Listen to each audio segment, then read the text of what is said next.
Who is he? A cynical swindler who has to be stopped, or simply an honest man who calls a spade a spade? Gentlemen, the thing is, we still live in the mindset of Soviet slaves. Someone says Mavrodi is fraud, and everyone repeats it parrot-like. If anyone says Mavrodi is an angel, then everybody will do the same. Hold on, I've listened to it, don't interrupt me. The scam artist of the 90s, Sergey Mavrodi, plundered a huge... You do watch TV, don't you? But do you believe everything you see?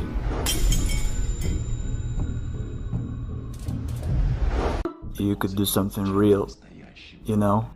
But what happened to your dream? See, it's the basic notion that a human cannot be bound. Sergey Mavrodi recorded a video message to chief executives of the state. The founder of the financial pyramid, MMM, asked Vladimir Putin to teach his party fellows to mind their tongues. I told you, Mavrodi is a smart man. I believe that banking institutions are more dangerous to our liberties than standing armies. Thomas Jefferson. I want to destroy the world financial structure. I consider it unfair. I want to arrange the financial apocalypse, and I will make it. Sergey Mavrodi conquers Ukraine. His project MMM 2011 rapidly gains in popularity. Absolutely nothing can stop me. I think I'm right. Neither the deputies of Verkhovna Rada nor the Russian bailiffs can do anything with the new pyramid. The new, massive project, the new pyramid called MMM. In Kazakhstan, MMM 2011 only begins its activity, and very soon, as the managers of the new pyramid say, advertising Mavrodi's new offspring will embrace every city in the country. He's back, and seems like this time for good. Well, the global revolution is on the way. I think it's already obvious to everyone. The majority tries to deny it, but it's clear to everybody. The system already has several million people and billions of dollars. The non-stop flow of volunteers to bring Mavrodi their money does not run out. We have managed to provide the work of the system that functions way better than any other state institution. The realist, Sergey Mavrodi in the flesh, is online with us. The man who declared war on the system, the government. Today, I would say what you've created is awesome, and I've just said that it's an organization without any structure, which allocates responsibility to the whole pyramid, so it turns out it doesn't end with you. The money doesn't come to you. Bottom large, as we've mentioned, you can already earn money from all the talk shows, because the most desired guest by today's rave, today's program, the business radio, the most desired guest of all talk shows, greetings to you. And today our guest is the man who's brought up this model to its logical conclusion, simplified it, and is using it. We welcome our guest, Sergey Mavrodi. Good afternoon, Sergey Panteleyevich. Thank you that you've agreed to answer our questions. Good afternoon. Sergey Mavrodi.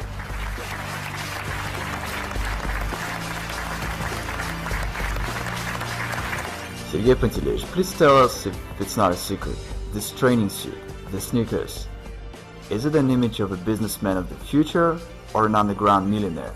Unfortunately, I've got nothing else anymore, nothing else to wear. Everything was confiscated by bailiffs. I have nothing left. Sergey Panteleyevich Mavrodi interprets the new MMM as we can do a lot. And here's what he promises. I change people.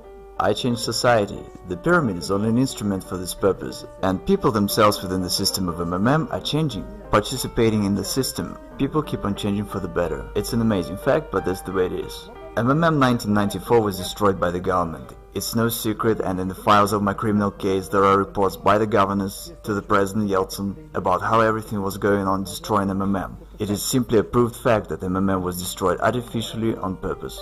I was told quite plainly, Sergey Panteleyevich, how could we not have arrested you? Should there have been a couple of months more, and in the country there would have been neither a president nor anything else, there would be only Sergey Panteleyevich Mavrodi, and it was unacceptable. The choice had to be made, whether myself or the government, because when the government first ran on me, I said, okay, you watch. And I dealt shortly with them. I said, I'm going to arrange a referendum. And by law, a referendum could solve any severe political issues. It required 1 million signatures, and I was going to collect them in a week, after which I would make them all go to hell, the president and the government, whoever's in there, just by posing an issue on the trust. And then I would announce to everyone that MMM's interests are the ones of Russia. I could become a president in no time, without any obstacles. I'm just the kind of person who likes to spend time at home, but I probably should have become one. And no one had any doubt. Who could have brought me under control? I myself was going to set everyone under control. What do you mean? No. You are a dangerous man in terms of government. Again, it was a war. It simply was a common war, and a war is always dangerous. When you get involved in games like this, you have to understand what it is. For example, Khodorkovsky. I simply wonder at this foolishness. Some say Khodorkovsky was at war with the government. What war are you talking about? He just had funds that were arrested, and funds are nothing but accounts and figures. Even if you have 100 billion on your account, tomorrow they can be arrested and you won't have anything. That's it. You can't carry on a war with just money. And I had an army of depositors. That was a war. They had aces and I had my own ones.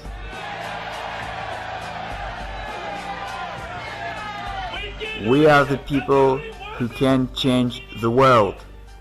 We change the world. We change the world. All over Russia. All over the world. All over the continents. In Europe. Asia. On the other hand, I have 8% of Gazprom stocks. It's all said in my criminal case. And again, it's all legal, it's not a violation of law. I'm always accused of dodging the law. What are they talking about? Did I abide by the law or not? And there's no such thing as dodging. The question is whether I kept the law or not. And I did keep the law. Dodging is from the evil. Matter of factually, even though the authorities claim that I'm such a swindler and a villain and that I deceived everyone, in fact everything's the other way around. No one is interested in me doing payouts. By the way, nobody obliges me to do that, because I've got mine in prison, and I don't owe anything to anybody by the law. Technically, those Gazprom stocks are mine.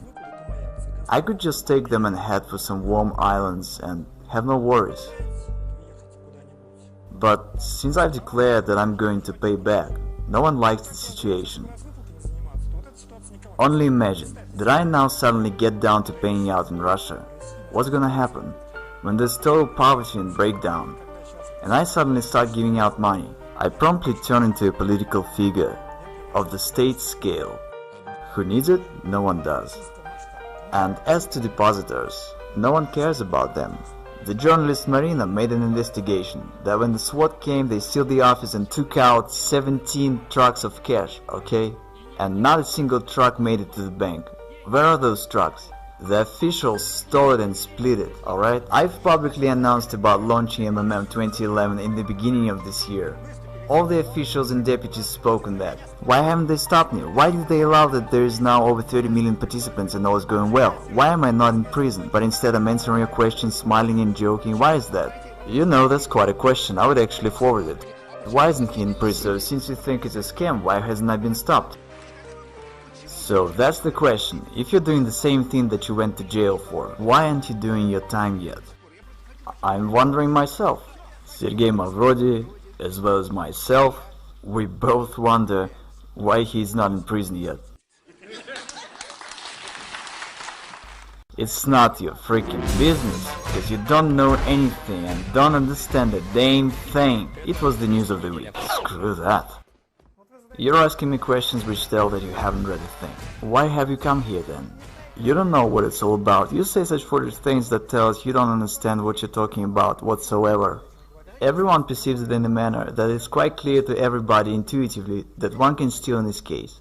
And the situation that one doesn't want to steal evokes amazement, and no one believes it. Is our society really that sick? I don't violate the law, the rest doesn't bother me. My motives are on the other level. Totally moral. I've got to do this because it is my civic duty, and it's the only reason. It's not about money. I think that if I can help people, I must do it. I reckon it as my civic duty, and I consider myself to be right, and absolutely nothing can stop me. Medvedev deceived investors. He's a fraud, and he deserved what he got. I have never deceived anyone. Neither do I deceive now. I honestly say that this is a pyramid. You can lose your money. There are certain risks, no guarantees, no promises. What's the crime here? It is bankers who are the real fraud and swindlers. And they're the ones to send to jail. What sort of country do we have? One does not violate the law, yet everyone's sure that he'll go to jail. How come? Is our state constitutional or not? The question is as follows, and no one understands it. Is there a deception or not? The rest doesn't matter. There is no deception, which means I can do whatever I want to. And okay, don't bring your money. Everyone is honestly warned of everything. I don't violate the law, so what's the problem here? In reality, MMM is good for a state. The government is silly, that's why it doesn't understand it. Because in particular, MMM relieves the social stress, and the participants of MMM are happy and glad. They've got no protest moods. And at that, MMM doesn't require neither expenses nor any trouble. It grows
very